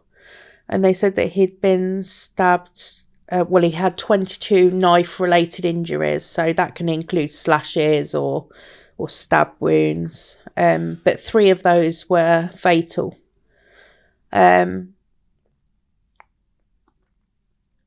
what I gather, at one point Reece was on his back on the floor and he got his arms and legs up in the air, his arms and hands and feet, and they were slashing his hands and feet. They were slashed as well. Because I know this for a fact because I wanted his handprints and they couldn't do it because of the wounds on his hands. One of them who were there, who did it, he actually got a stab wound. And like I said before, they tried to say it was Reece, but it wasn't. And it was proved that in court. But because they came to the conclusion that in the frenzy, he'd been caught in the crossfire between one of him and the other gang members. And a Rambo knife or a machete had gone through his thigh and out the other side. And when he left, they must have grabbed a towel or something like that in the flat. And when they left, they just left the towel with his blood on it on the railings outside with his DNA on. So he limped away and you could see that on the camera. He was bleeding in the car. He obviously couldn't go to the hospital. So by the time they'd arrested him, he had to be airlifted to hospital and had to have an operation. Yeah. So he nearly died himself. And I wish he would have died, if I'm perfectly honest with you. I think he deserved to die. But yeah, they tried to say that was Reece who had done that. Part of me wishes it was Reece that did it. I like to think that he tried to fight for his life, so that he could stay with us. And knowing his personality and how sort of feisty he was, he never sort of, took... It was really short, and I think he sort of had a little bit of little man syndrome, you know. He was sort of, you know, he was short, but he was really sort of feisty, and, you know, he wouldn't let anybody push him around or anything like that, you know. A lot of people respected him for that. I wouldn't say he'd go around being violent or anything like that, but he did stick up for himself, you know. If somebody attacked him, he wouldn't just take it, he'd fight back. But then what do you do if you've got 4 people in front of you with weapons, you know, in the middle of the night, and you're standing there in a t-shirt and boxer shorts? It's a different story, isn't it? 100%. So, like I say, I don't know if he fought or not, but I'd like to think that he did. I can imagine he did. Did they try to get bail? From what I remember, I think the question was asked, but they wouldn't have got it, because it was a murder investigation. And yeah, I think when it went to Crown Court, they didn't look at me, but again, the family members were there. That night after court, I got a phone call saying that somebody else had been arrested and they were going to be at magistrate's court the next day. So I had to go to court again and see him, and sort of go through it all again. Then we got phone calls saying he was having post-mortem. He was having a post-mortem. And then he had to have a second post-mortem. And I found out that it was because the prosecution obviously have one, and then the defence are entitled to one as well. So he was put through all that. And for me, I felt like it was having an operation. And of course, a mother's instinct, I wanted to be there and sort of to comfort him and stuff, but obviously I couldn't. And that was it then. I you know, I knew that I wasn't going to see him again, or it was horrible. A horrible feeling that he was there in that mortuary for all that time and I wasn't allowed to see him or anything, you know. Did his girlfriend come and see you? Yeah, she did to begin with. She came and saw us quite a bit. She kept saying she was sorry. For what? That she didn't save him, you know, that she felt sorry for him, for us, that we'd lost him. Did she try and give you any more details of what happened, or was it so dark and so fast there was not much? I think she kept a lot from me. To this day, I think she's not told me everything because she thinks that it would be... You. Yeah. I've heard little bits and pieces from the lads who lived in the flat, you know, who were staying in the flat, not the one who was in the room, but the other two. But they could only tell me what they saw afterwards, you know, when they went into that room. They said that Reece, they said that Reece, I don't know how to say it, that parts of him were outside and they were trying to put it all back together, hold him together. That's the bits that they saw, and they got towels and they were trying to, until the ambulance got there. And apparently that's what's on the body cam, and that's why they didn't want to show me. So they only showed the body cam up to the moment they got to the front door of the flat, and that was it. Then they cut it off. I would have had to leave the courtroom if they would have gone any further than that anyway. Of course. But they did warn me that they might have to play it, and that's what it would have shown. So when you ask the question, you know, did he live that long? I don't think he did. I think they were just trying to save him, but they couldn't.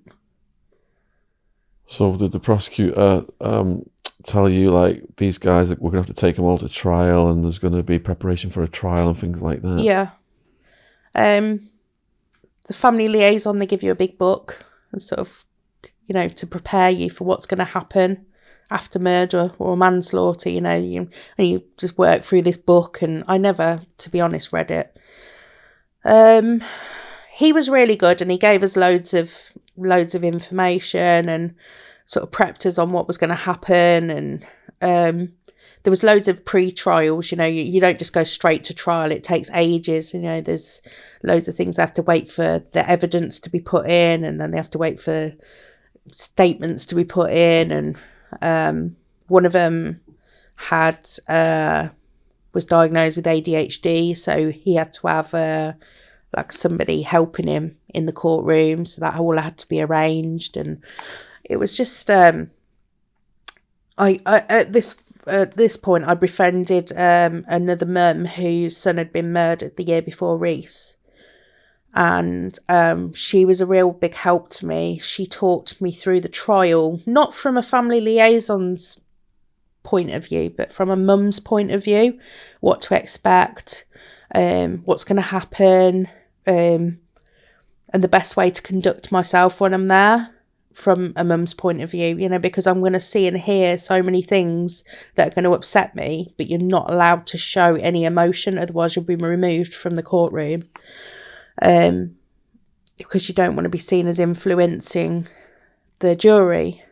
And for me, being in that courtroom and representing Reece from our family's point of view, that's the last thing I could do for him.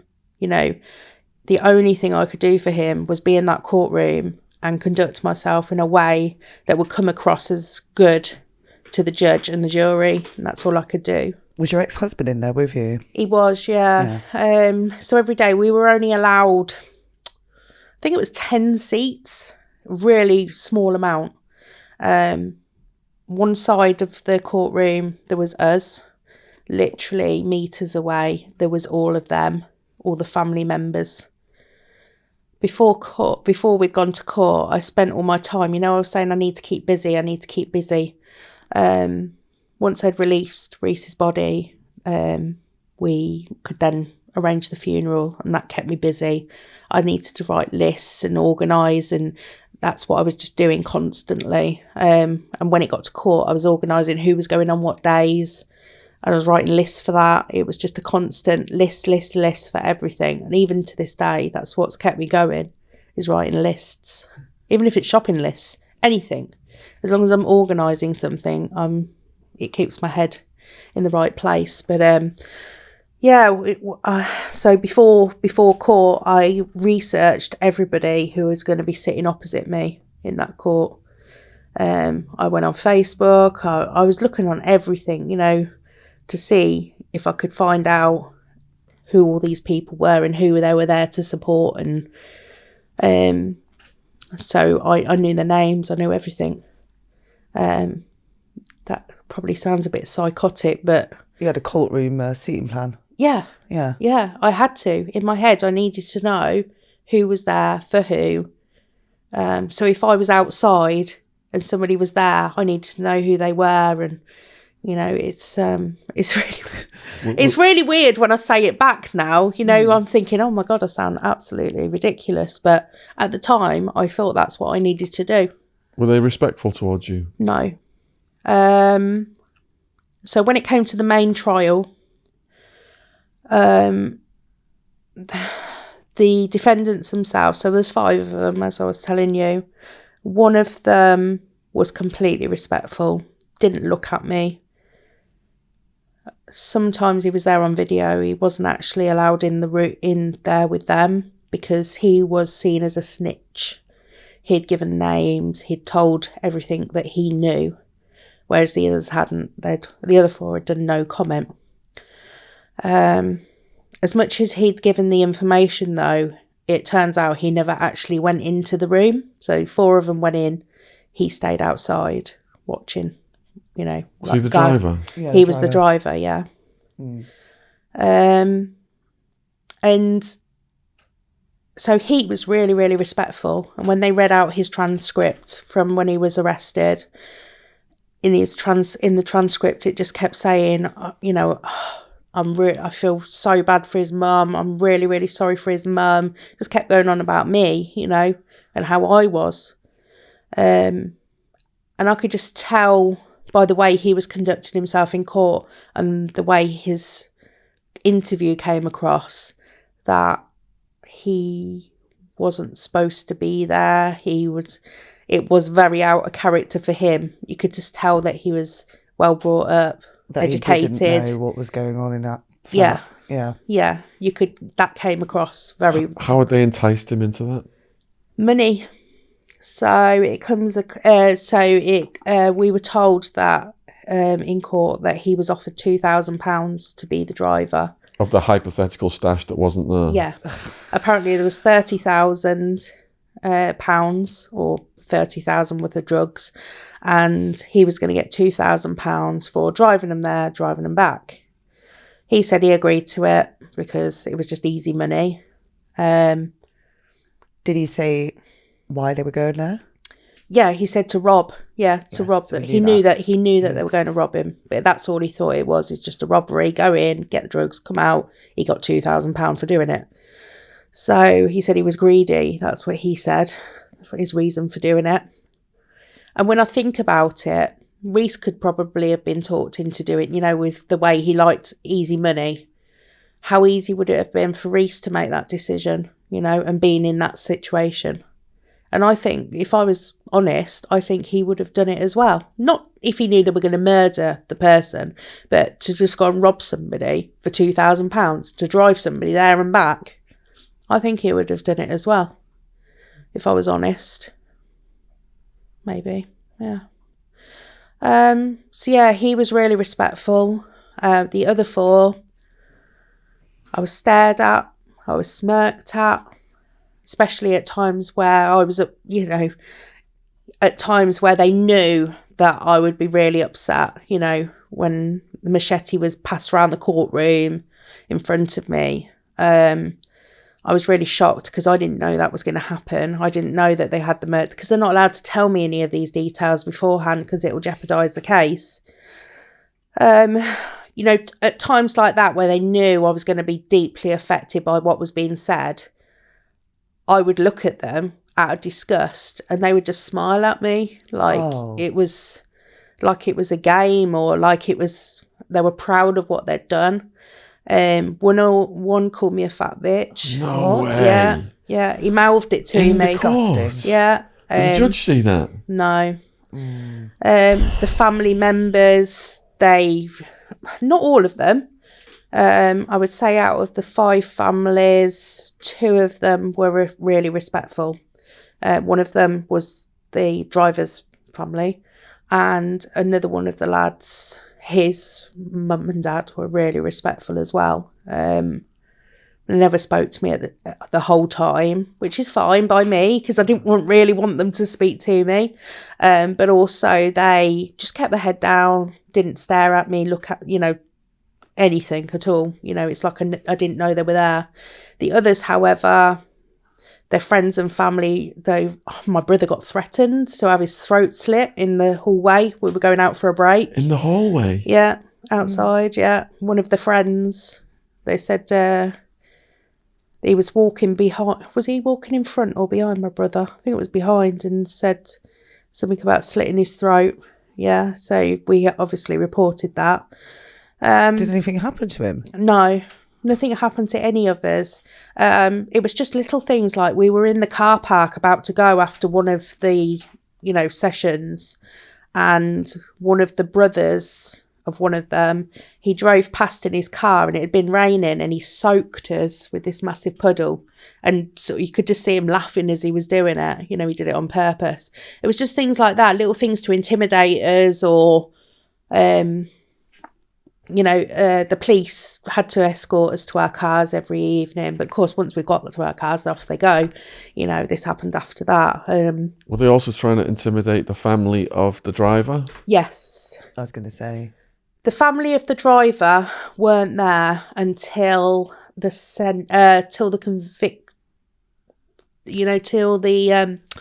when the jury come in and give their verdicts. That's the word. Yeah. The verdict and the sentencing. The rest of the time, his family weren't there at all. At all. They didn't want to be in harm's way. They didn't want to be in harm's way. They didn't want to face me. They were ashamed about what he'd done. What was his family like? So I met them after the verdict. His mum is lovely. Really, really lovely, to the point where I've been round to their house. We've had lunch. We've got each other gifts.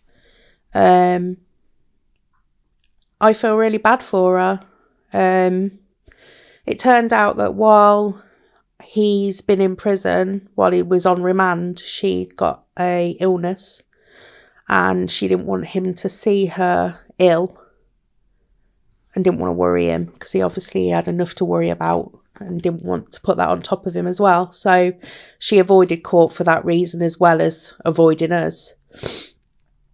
But when the verdict came out, she came to us and said she was so, so sorry. They were a very religious family. They'd all been praying for us in church. How could I hate somebody like that? And then I kept thinking to myself, you know, Reece could have made that decision. And the more they spoke about him and showed me pictures of him and things like that, I could just see how the upbringing that he had, that he wasn't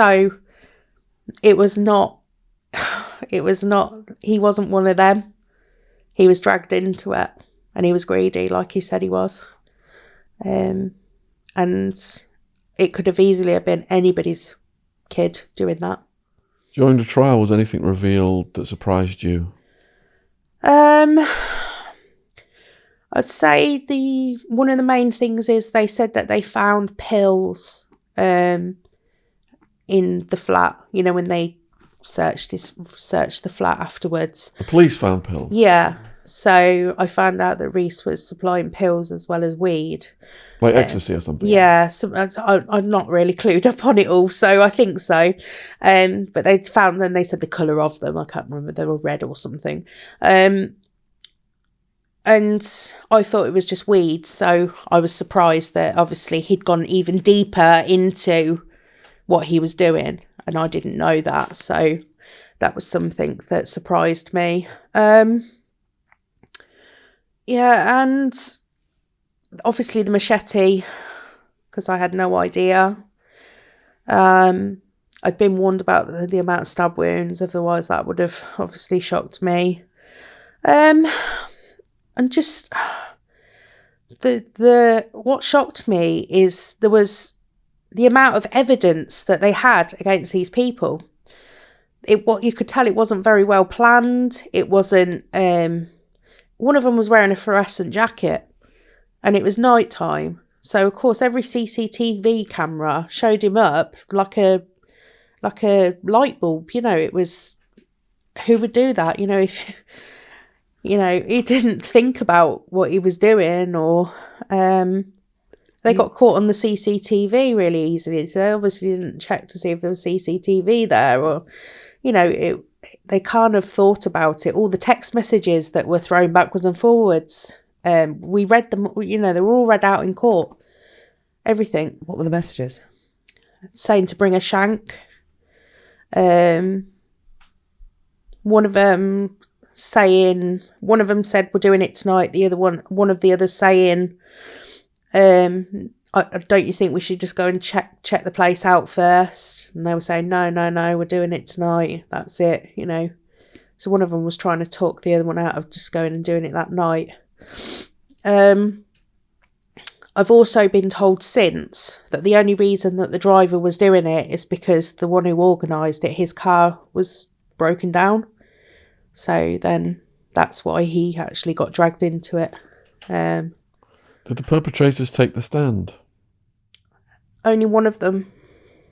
Believe it or not, it wasn't the one who had spoken. He was told not to by his barrister, I was told. One of them stood up, and one of the barristers said, do you know who killed Reece? And he said, yes. And they said, okay, who did it? And he said, I can't say, I'm not a snitch. Oh. And my barrister said, in all the years that he's been a barrister, he has never seen anybody mess up being on the stand as much as him. He said he would have been better off not going on the stand than standing up and saying that. Oh God, I've never heard anything like that. That's yeah.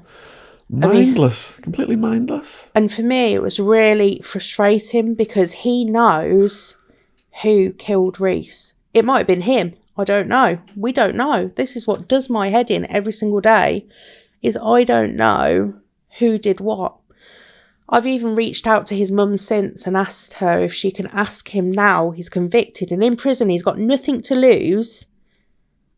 You know, he's got nothing to lose. Just tell me who did what. You know, he's not a snitch now if he just tells me. It doesn't matter, does it? They're all in there. Do you think he the perpetrator intended to kill Reece that night? They went into that apartment to kill him. He asked somebody to bring his shank. Now, why would he take a knife in there? To threaten him, maybe? They were in there 2 minutes. I don't understand in that short amount of time how they could go from trying to rob somebody to actually... they literally butchered him in 2 minutes. You know, how can they go from doing one to another? I don't understand. Did the prosecutors ascertain premeditation? From the text messages, yeah, they all got convicted of conspiracy to rob.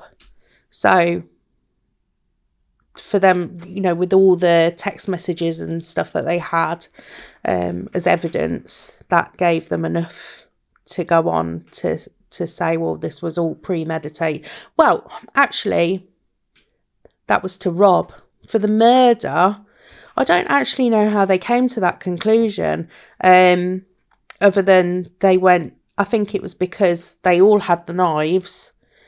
The one that got up on the stand as well, he admitted that he had a knife and that he threw it away as well. Why would you throw a knife away? He said that it was because he was worried if he got stopped by the police. But he walked there with a knife, but then he was worried and threw it away afterwards. So that knife still hasn't been recovered. Did they ascertain that it was the machete that caused the fatal wounds? There was a machete and a Rambo knife. The Rambo knife's never been Recovered. And did they know from the footage, could they see who was carrying those? No, they couldn't see. They only know, so the one that had got stabbed through the thigh and the one that organised it, they had gone to his house, the one who had organised it. They'd gone to his house and there they'd found a rucksack with the machete in and a BB gun. So they had a BB gun as well.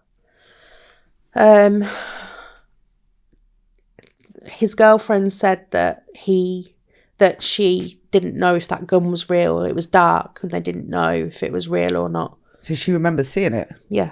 Yeah. She remembers seeing a gun, but she didn't know at that point it was only a BB gun. You wouldn't? Were the perpetrators classified as gang members? Yes. There's a couple of gangs in Northampton.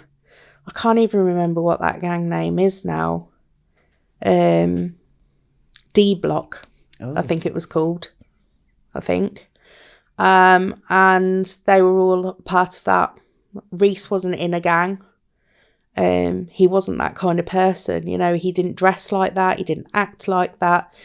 He just liked a good life, you know, designer clothes, nice car, go out for meals, go on holidays. He just liked the good life. He wasn't into these rap videos and that they all make grime videos and you know, knives and things like that. He wasn't that kind of person. So they seen him as an easy target? I think so, yeah. Because he wasn't in a gang, or, you know, they wouldn't have had any repercussions because it was just Reece on his own with his friends. As the trial was unfolding, did you feel it was going in your favour? For the 6 weeks, I was just watching the jury's face when they were getting all the information. A lot of the time as well, the defendants who were in the box, they were messing around, laughing, joking, swinging about on their chairs.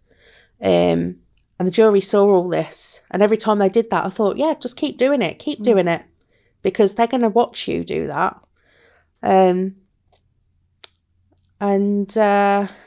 Yeah, I think I did. When we went out, I No, I was 99% sure we were going to get guilty. There was that much evidence. They couldn't have come to any other conclusion, and they were all blaming each other, saying it was each other. You know, they you know, in their interviews, it was no comment, no comment, no comment. And the barristers, when they try and paint the picture of what's happened, they're all kind of edging towards it being one of the other people. You know, they to create uncertainty. Yeah, they were kind of, well, it couldn't have been my person because of this, but it could have been that person because of this. You know, they were all trying to lead it towards each other, and because of that, they were convicted on joint enterprise. Wow. So what was their sentences? So I'll explain why the first two got more than the rest. That was because during the investigation, I found out, I was pulled into a police interview, meeting, and I found out that the main two that organised it they were actually on bail at the time of Reece's murder for other knife-related incidents. They'd stabbed 2 other people. This was in the October before. So Rhys died in February the 1st, and this was in the October. And it was explained to me that CID were investigating. Forensics was very slow. They don't have a lot of... I was explained that CID don't have a lot of money so everything takes a while to come back. And the main person, because he'd just come out of prison for stabbing somebody, he was then recalled to prison because he was on licence for 28 days. So he had been recalled and then let out again. And the other one was just put on bail. It was pending investigation. So we're waiting for all these DNA and I don't know, whatever to come back. And in the meantime, they murdered Reece. And when they murdered Reece, obviously their names flagged up as being involved in these other incidents. The major crime team then put their big pot of money into that investigation. And lo and behold, they convicted them of these other stabbings. So they were then, because of that, convicted of that at the same time at court. And the main person got 34 years and the other person got 31 years. Do you know if the other stabbings were fatal? No, they weren't. No. But it was gang related. You know, it was, one of them was gang related and the other one was just a random attack on somebody who was walking past him because he looked at him the wrong way. He slashed him. And he got life-changing injuries because of that. Oh my God. So this person shouldn't have been out. He should have been in prison. They let him out on licence. He slashed somebody else.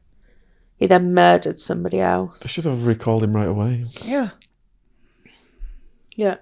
So these 30-plus year sentences then, did they have to serve that whole thing and then they get released, or do they go up for parole? They go up for parole then. So it's not necessarily guaranteed that they're going to get out. No. I've been told that normally they don't get out on the first time that they're up for parole. If I'm still alive, then I'll do everything I can to keep them behind bars. If not, I'm going to leave my children strict instructions on what they've got to do to keep them there. I hope I'm still alive, you know, because I want to be able to obviously fight for Reece still. But yeah, they're behind bars. Now, the other two who were in the room, they got 28 years each. The driver? No, he got 14 years for manslaughter. Does he have to do all 14? No, he's out in 7. I actually, in the courtroom, so I'd spoken to his mum after the verdict, and between verdict and sentencing, I spoke to my barrister and I explained to him that I don't want him to get as much sentencing as I can. I can't even remember how I worded it, but I said, this guy, he could have been anybody, you know. He made a stupid choice. Anybody could have, you know, anybody greedy enough could have made. And I said I feel sorry for the family. I explained about his mum having the illness, and I said I wouldn't want that to come across to the judge, that I don't forgive him, but I understand why he made that decision. And he had 2 years knocked off for that. So he'll be serving 5? No, he was supposed to get 16 years, but he got 14. And then he served 7, and he's done 3 of those now. So has he written to you or anything? Any communication? He has. He's he's been doing anything he can he's got jobs. He's been doing all the training courses. When he comes out, he wants to work with charities to stop things like this happening, to work against knife crime, to work against gang violence, anything he can do to help, he wants to do it. And I know that he will, because that's the way he's been brought up. But yeah, he has written to me. I've written to him. And I wouldn't say I forgive him, but I do understand. I don't think Reece would be happy if I forgave him, because he's like me and holds a grudge. But I think he'd understand. Yeah. What was it like leaving court on the day of the sentencing hearing? How did you feel about the sentences? Were you happy with them? I was in shock, actually. Because I'd befriended people other mums whose, children had been murdered. I had in my head their sort of sentences, what they had. I was thinking 18, because of their age as well. I was thinking 18, 20 years. That's what I had in my head. That's what I was expecting. When they said 34, I could have fainted. Honestly, it was way, way, way above what I was expecting. I was so happy, but so shocked, really, really shocked. They're not light sentences, are They're they? not light sentences, no. And this wasn't a high-profile case either. This was in Northampton. It wasn't in the crowd, in the London. Old Bailey. Yeah, that's the one. It wasn't there. It was, in little old Northampton, and it wasn't a high profile case. So I wasn't expecting to have such long sentences given. Were their family members shocked when they were handed down? They all walked out crying, shouting. The guys themselves were in there crying and shouting. Huh. Yeah. I did take pleasure in that. Yeah. I was expecting to feel relieved and like I'd got closure, but you don't feel like that at all. Nobody warns you for that you don't feel relieved. You just feel like, what happens now? What can I do now? What else can I do to hurt them? Because now it's like you've won a game. You've won a game against them, but you've got to have another game and win again. it's... Was there a bit of a weight lifted that it was over, all the court process? No, because it kept me busy. Focused. I had something to focus my mind on constantly every single day. And as soon as that finished, what do I do now? What can I do? So did reality hit you then? Yeah. More? Yeah. And then when the trial finishes, everybody just trots off and leaves you to it, and then that's it. You're on your own then. Family liaison officer goes, and all your friends, they haven't got things to talk about anymore, so off they go. And friends, those friends that were at the time and now you never see. It's harder, a lot harder at that point, because you are literally hit with, you're on your own now, that's it. What was your support structure at that point then? Your husband and your family and other mothers that you were... Yeah. I'm on grieving mums groups on Facebook and on groups where they've had the family member murdered, there's support groups for that. So I've befriended quite a few people, a network of people in a similar situation to me. And there's people who are just starting that journey, and I've been, an uncertain way through now, and I like to help those people, support them, advise them on anything that, you know, they've got coming up, like a trial, or and just comfort them to know that they're not alone, and there are people out there who've been through what they've been through.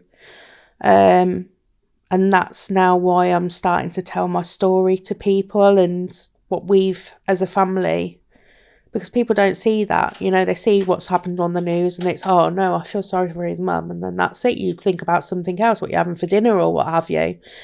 Nobody sees the aftermath of it all. Nobody sees me trying to comfort my children when they're crying. Nobody sees my young daughter self-harming because she can't handle what's happened to her brother, or writing suicide notes because she wants to be with him, or the trouble she gets in at school because people taunt her because her brother's dead and she has fights with them. Yeah. God. Stop crying about your dead brother and things like that. Because kids are cruel, you know, and they can say things like that because they don't. Yeah. You know, teenagers, they're horrible to each other, and you know, if they know it's going to get a reaction out of her, they will do it. Yeah, it's awful.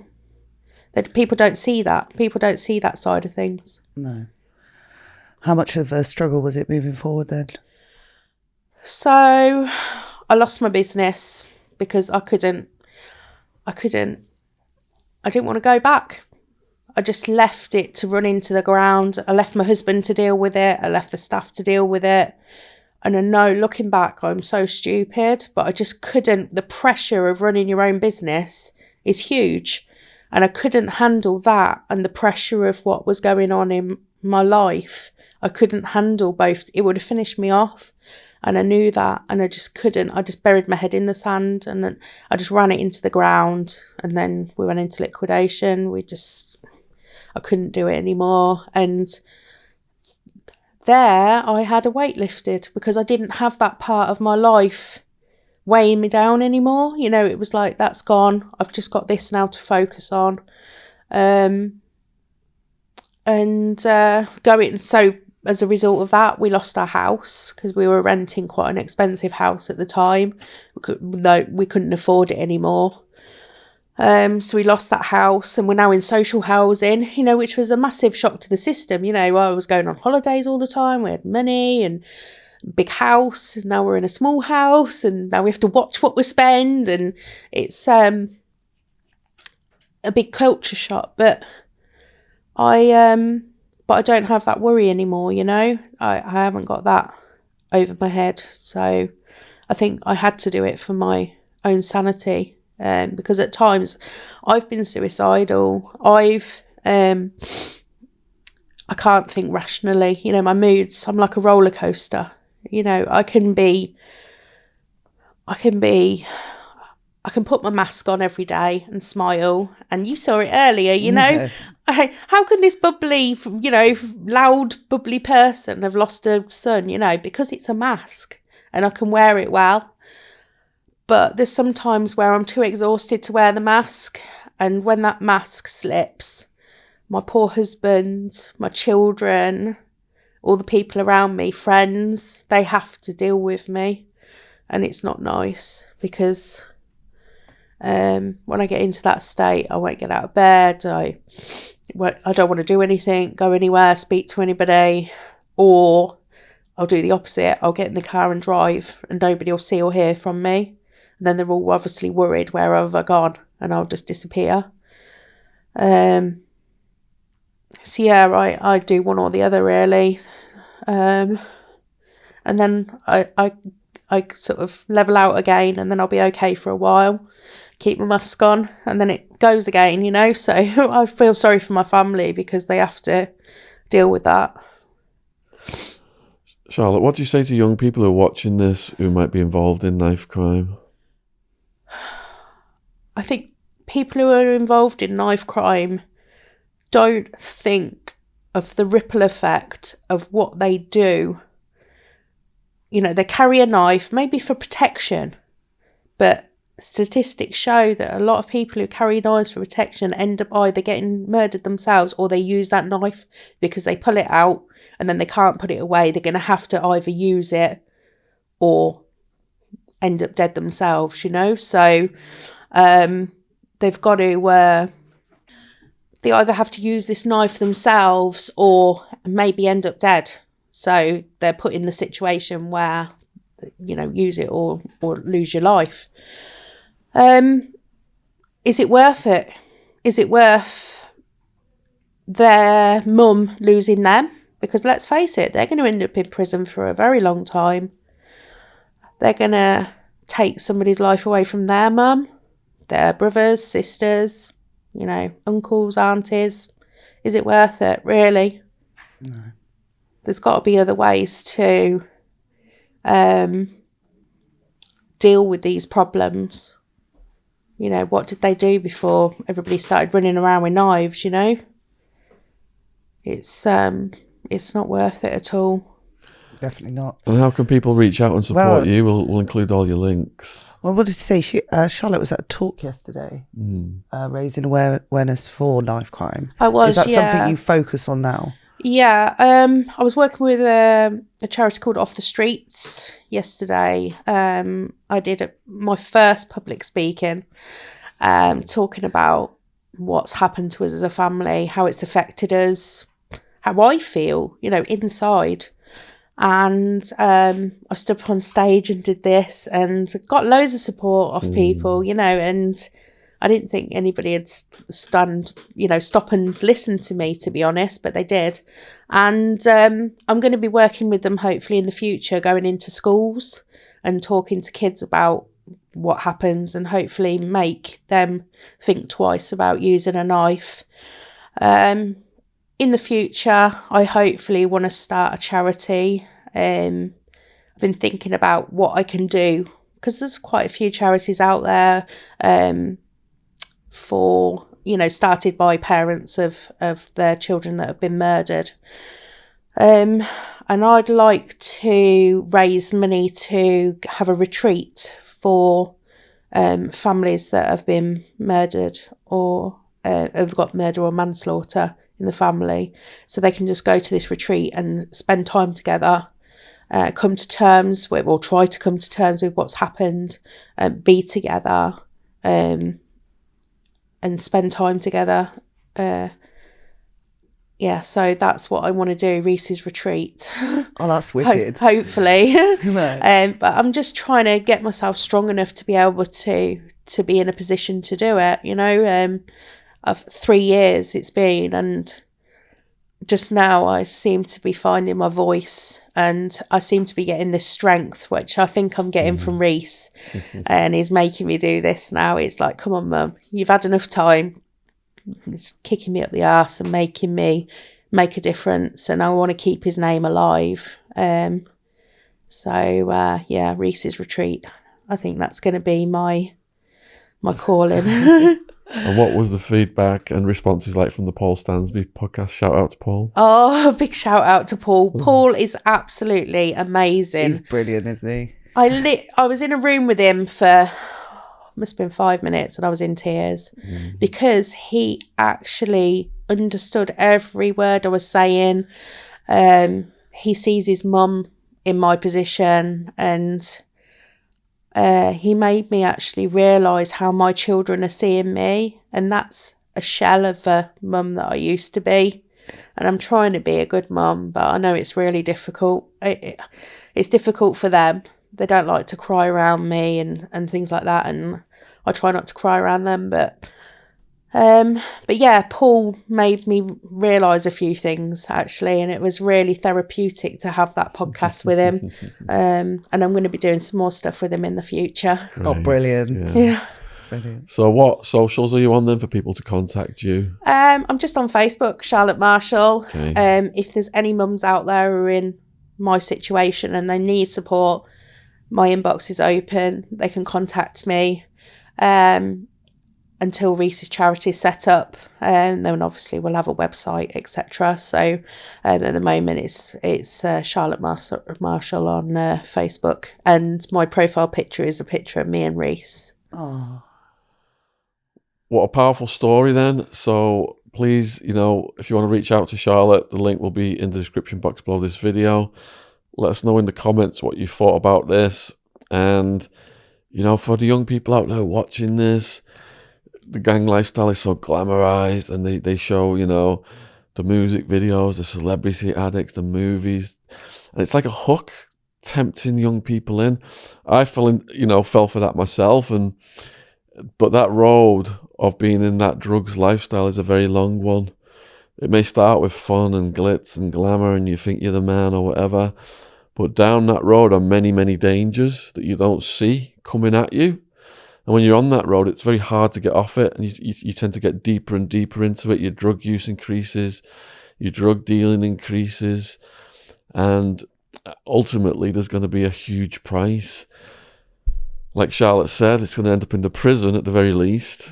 It could end up in your death at the very most. It could end up in the death of another person. And look at how powerful Charlotte's testimony has been today, how brave she is to speak out, to have her heart broken because of all of this completely mindless behavior by people who are like teenagers in their 20s, not even thinking about the consequences. It just blows my mind. If you're carrying around a machete and you're going into someone's house in the dark, you better be ready to serve the rest of your life in prison, because anything could happen. You could kill someone, you could kill multiple people, you could get killed yourself. It's not a game. It's almost like these kids are like video game age, and they think they're playing a game.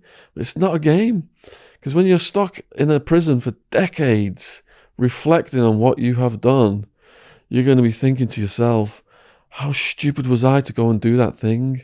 But you gotta get ahead of this game and start thinking about it now, before the shit goes down. So I urge young people who are watching this, who have been moved by Charlotte's testimony as we have been moved here today, to think about the consequences of what can come at you down that very long road of drug use and drug dealing and the drugs lifestyle. So I know we have a lot of stories on the channel of people who've been in prison and what they've done, and we get to view it from that side. And the people we have on this channel have amended their ways, and they're doing good in society now. So it's, I think, even more important to have people like Charlotte on, so you can hear what happens when a crime like this is committed, and how it breaks a mum's heart and devastates an entire family. And it's something that people have got to think about as a serious consequence. So again, much love and respect to everyone watching this. Please let us know in the comments what you have thought, and if you would like to get us, to interview more people who are in situations like Charlotte. All right, much love and respect. Cheers. All right, give us a hug. Oh wow. Good grief, mind blowing. Oh, how are you? I'm alright. Oh. Well, Yeah, well done. Oh, well done. That's brilliant. Thank you. Yeah. that was about.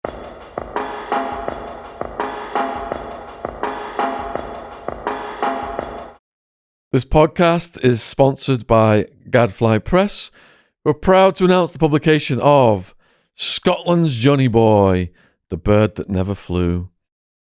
From the back cover, all his life, Johnny Boy Steele has been running, first from an abusive father, then from the rigours of an approved school and a young offender's jail, and finally from the harshness of adult prison.